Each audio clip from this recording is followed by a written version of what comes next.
শুভ সকাল বন্ধুরা, কেমন আছেন সবাই?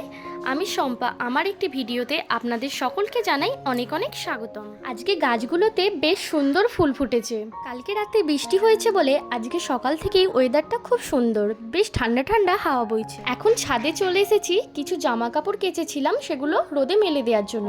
এসে দেখি ছাদের একটা কোণায় অনেকখানি জল জমে গেছে। আকাশটা এখনো বেশ ভালোই মেঘলা মেঘলা করে আছে, মনে হয় আবার বৃষ্টি হতে পারে। চলুন ছাদের এই জলটা এখন পরিষ্কার করে দিই, নয়তো বৃষ্টি হলে আরও জল জমে যাবে। এই কাপড়টা পাইপের মুখটা জমে গেছিল, তার কারণেই জলটা জমে গেছে। যাই হোক, এখন এখানটা পরিষ্কার করে ধুয়ে দিই। ওই যে দূরে দেখছেন না, ওটা একটা শিমুল গাছ, বেশ অনেক তুলো হয়েছে, আর হাওয়া দিলেই এদিক ওদিক উড়ে উড়ে পড়ছে, যেন স্নোফল হচ্ছে। কালকে রাত্রে বৃষ্টিতে অবশ্য অনেকটা তুলোই ভিজে গেছে। আর এই যে দেখছেন, তুলোগুলো এসে আমার গাছের মধ্যে মাঝের মধ্যে আটকে যায়, আর আমি এই তুলোগুলোকে একটা ডিপের মধ্যে জমা করে করে রাখি, বেশ ভালো লাগে কিন্তু। আর ওই যে কাকগুলো দেখছেন না, ওরা আমাকে দেখলেই ওদের খিদে পেয়ে যায়, চলে আসে। আমি যতবার ছাদে আসবো ওদেরকে যেন ততবারই খাবার দিতে হবে। ওদের জন্য খাবার আনতে এসে দেখি একটা হনুমানও এসেছে। চলুন তার জন্যও কিছু খাবার নিয়ে যাই। কিছু বিস্কুট নিয়ে নিলাম, এখন এগুলোই ওদেরকে আমি দিয়ে দেব। পাখিদেরকে কিন্তু আমি রোজই খাবার দিয়ে থাকি, সঙ্গে একটা মালসার মধ্যে অল্প একটু জলও দিয়ে রাখি, গরমে ওদের প্রয়োজন পড়ে। তোমাদের দাদাভাইকে দেখো, এইদিকে আমাকে বলছিল অফিস যেতে দেরি হয়ে যাচ্ছে, আর এখন বেরিয়ে আখের রসের ওখানে গিয়ে দাঁড়িয়ে আছে। ও মা, আমি তো ভাবলাম উনি আখের রস খাচ্ছেন, এখন দেখি আমার জন্যও নিয়ে আসছেন। আখের রসের পাশাপাশি আবার কিছু ফুল আর ফল নিয়ে এসেছে পুজো দেওয়ার জন্য।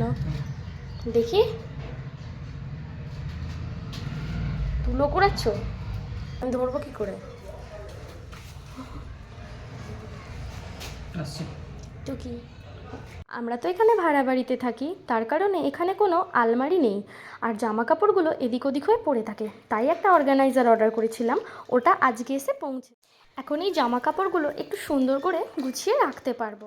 সমস্ত রান্নাবান্না কমপ্লিট, এখন একটু পুজো দিয়ে নিলাম। এইদিকে প্রায় 2টো বেজেই গেছে, তোমাদের দাদা ভাইয়েরও খেতে আসার টাইম হয়ে গেছে। তোমাদের দাদাভাই লাঞ্চ করতে বাড়িতেই আসে, কিন্তু যখন আমি শ্বশুরবাড়ি বা বাপের বাড়িতে থাকি তখন অফিস ক্যান্টিনে লাঞ্চ করে নেয়। অল্প একটু টাইমের জন্য লাঞ্চ করতে আসে, তার মাঝেও দেখো পার্সেলটার মধ্যে কী এসেছে সেটা দেখার জন্য হাঁপিয়ে যাচ্ছে। ওকে আমি বলিনি, না বলেই অর্ডার করেছিলাম, তার কারণে।